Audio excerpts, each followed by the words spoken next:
Calma.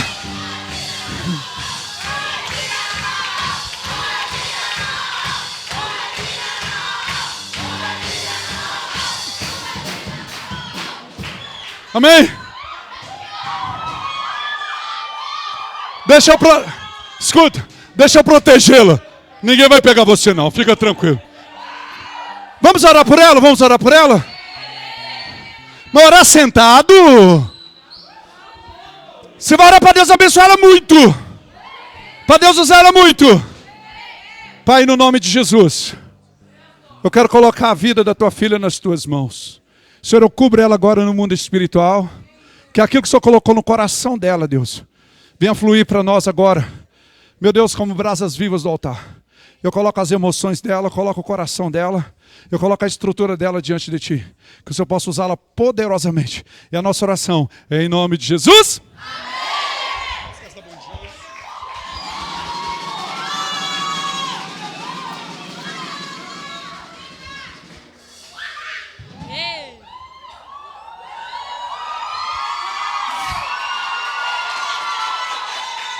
Amém. Amém. Bom dia, gente. Bom dia! Ei, glória a Deus. Ih. Amém, amém. Ih.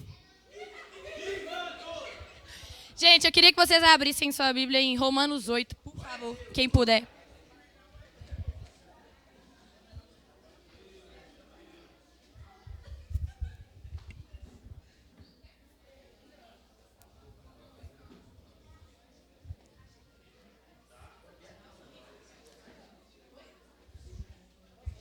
Romanos 8, versículo 8. Amém? Tá assim. Portanto, os que estão na carne não podem agradar a Deus.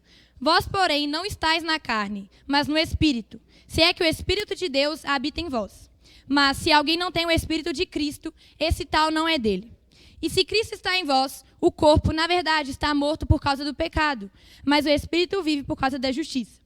E se o Espírito daquele que dentre os mortos ressuscitou a Jesus habita em vós, aquele que dentre os mortos ressuscitou a Cristo também vivificará os vossos corpos mortais pelo seu Espírito que em vós habita. Agora o versículo 14, pula para aí. Porque todos os que são guiados pelo Espírito de Deus, esses são filhos de Deus. Porque não recebestes o Espírito de escravidão, para outra vez estardes em temor, mas recebestes o Espírito de adoção de filhos, pelo qual clamamos, Abba, Pai.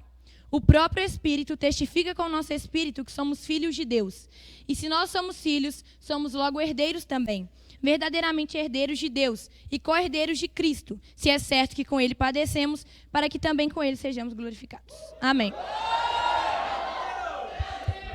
Então, gente, só para contextualizar a gente nesse contexto, Paulo escreveu Romanos para os romanos, ele ainda não tinha conhecido eles fisicamente, então ele escreveu esse livro como uma carta aos romanos para mostrar a fé dele. Em Romanos a gente encontra muito sobre a graça de Deus, sobre o Espírito Santo e o amor infinito de Deus.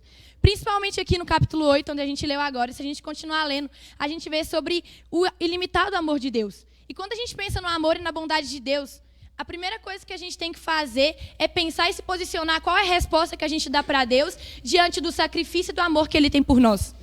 Qual é a resposta que a gente dá para Deus pelo amor ilimitado dEle e a graça dEle que desce sobre nós todos os dias? Já contextualizando onde a gente leu aqui nos versículos, a primeira coisa que a gente tem que saber é que nós éramos sujeitos a uma lei de pecado e morte, que foi herdada de Adão. Desde que Adão pecou no Jardim do Éden, vem vindo por gerações e gerações esse pecado dele, até chegar em nós. Então nós temos essa natureza pecadora de Adão. Porém, a gente não pode esquecer que a gente tem o Espírito Santo. E é por isso que existe a luta entre a carne e o Espírito. Porque de um lado nós temos a natureza pecadora de Adão e do outro um Espírito que liberta e salva de toda prisão. Amém?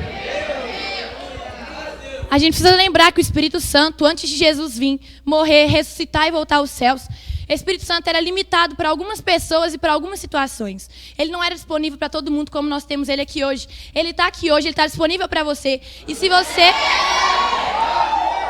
você não tem ele ainda, se você ainda não tem o Espírito de Deus habitando em você, eu creio que hoje ele vai começar a habitar em você.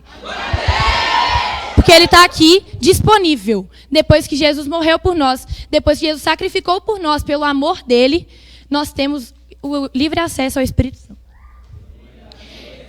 Sobre a luta entre o Espírito e a carne, o que a gente tem que entender é que quando Jesus se entregou por nós na cruz, o que ele queria era acabar com o poder da carne, era acabar com o poder do inimigo.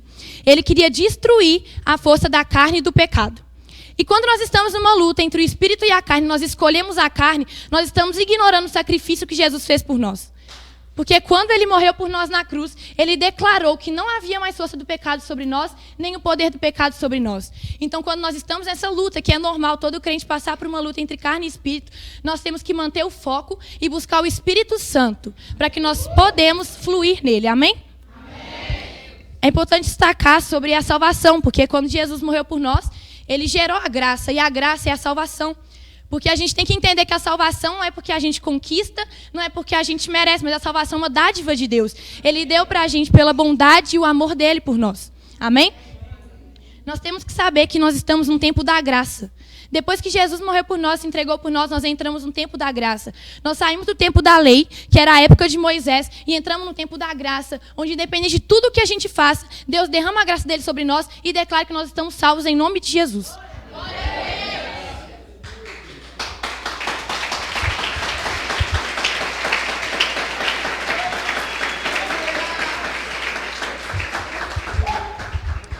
Quando Jesus batiza, eu acho que vocês sabem, e vem uma voz do céu que fala: "Este é o meu filho amado em quem eu me comprazo."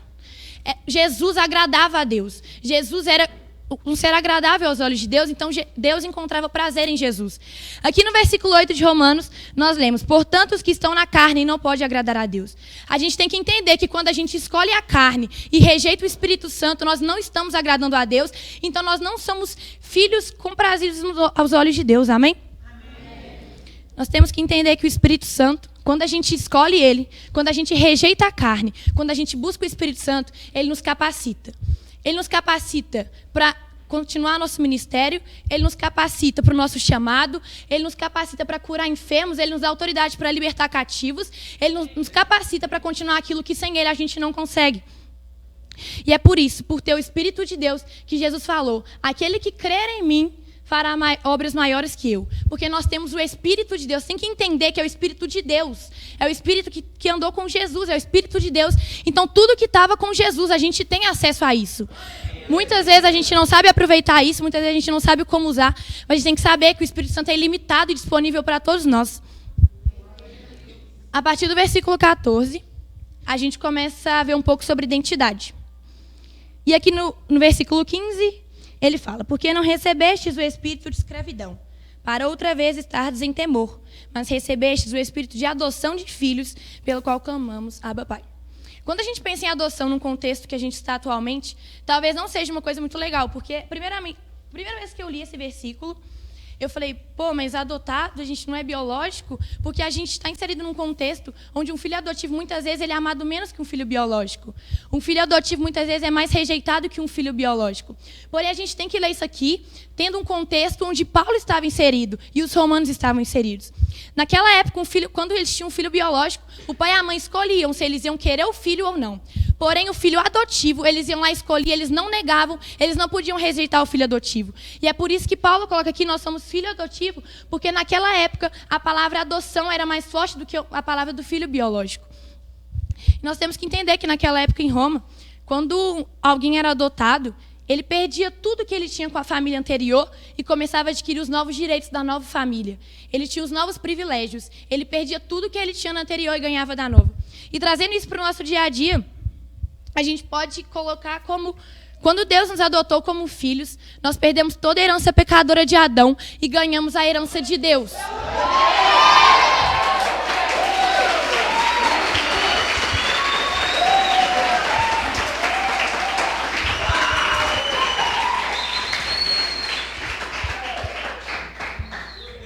E quando a gente recebeu essa herança de Deus, A gente tem vários privilégios, entre eles está o Espírito Santo ilimitado para a gente, a salvação e a graça de Deus, que são as 3 coisas básicas que a gente precisa para caminhar no caminho de Deus, que são a graça de Deus gera salvação. E o importante da gente ter fé é porque quando a gente tem fé, a gente crê em Deus. E é simplesmente quando a gente crê em Deus que Ele derrama a graça dele sobre nós, que nós já somos salvos por Ele. Então nós precisamos somente... Igual fala que a gente precisa de uma fé do tamanho de um grão de mostarda. E para isso, a gente precisa de fé somente para crer em Deus. E quando a gente crê em Deus, Deus derrama a graça dele e nós somos declarados salvos. Muitas das vezes, a gente tem dúvida se a gente é de Deus mesmo ou não. Se quem está usando a gente é Deus mesmo ou não. E aqui no versículo 16 fala: o próprio Espírito testifica com o nosso Espírito que somos filhos de Deus. Quando a gente tem essas dúvidas e a gente tem o Espírito Santo habitando em nós, Ele prontamente avisa a gente, Ele nos encoraja a prosseguir e mostra e nos relembra da adoção de Deus conosco. Ele nos lembra que Deus nos adotou como filhos e que Deus derrama a graça dele sobre nós todos os dias. A gente precisa saber muito sobre essa identidade. Primeira coisa que a gente precisa saber para a gente saber quem a gente é saber a quem a gente pertence. Porque quando a gente sabe que a gente pertence, é muito mais fácil a gente entender quem a gente é, o que a gente precisa fazer na terra, qual é o nosso chamado, qual é o nosso ministério, tudo que Deus tem de plano para a gente aqui.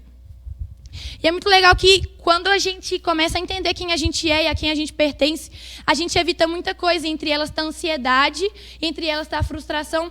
Porque quando a gente sabe quem a gente é, não pode chegar ninguém e estabelecer quem você é. Vamos supor, você não é levita e chega alguém e fala: você é levita. E se você não sabe quem você é, se você não sabe a quem te pertence, se você não sabe para o que Deus te chamou, você vai na onda de ser levita, não é o seu chamado, você se frustra e fica ansioso porque você não sabe fazer aquilo, porque não é o seu chamado. Então, quando a gente sabe a quem a gente pertence e quando a gente conhece a gente mesmo, quando a gente começa um processo de saber para que Deus nos chamou, qual é o nosso ministério, qual é o nosso chamado, a gente evita ansiedade, a gente evita frustração. Amém? Jesus deixou bem claro para a gente, o apóstolo Paulo também cita aqui, que não vai ser fácil a gente enfrentar tudo isso. Realmente não é fácil, muitas vezes, renunciar às obras da carne. Muitas das vezes é muito difícil, porque a gente está ali, é só dar um passo e a gente consegue chegar na obra da carne, é muito fácil. Porém, Deus nos encoraja todos os dias, lembrando da graça dele sobre nós. Ele nos mostra, sim, que vai ser difícil, mas que nada é comparado com o sacrifício que ele teve na cruz por nós. Amém?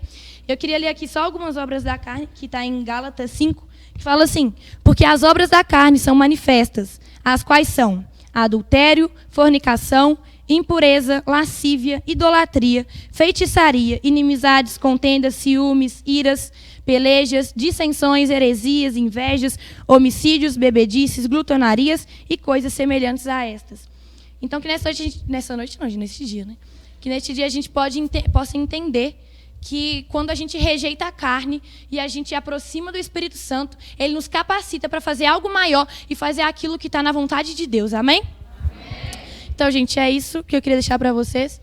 Que hoje a gente pudesse entender a importância do Espírito Santo na nossa vida e que a gente pudesse passar a pensar antes de aceitar a carne e a gente parasse de ignorar o sacrifício que Jesus fez na cruz por nós, que nós passássemos a buscar mais do Espírito Santo e ser capacitados por ele para cumprir o nosso ministério na terra.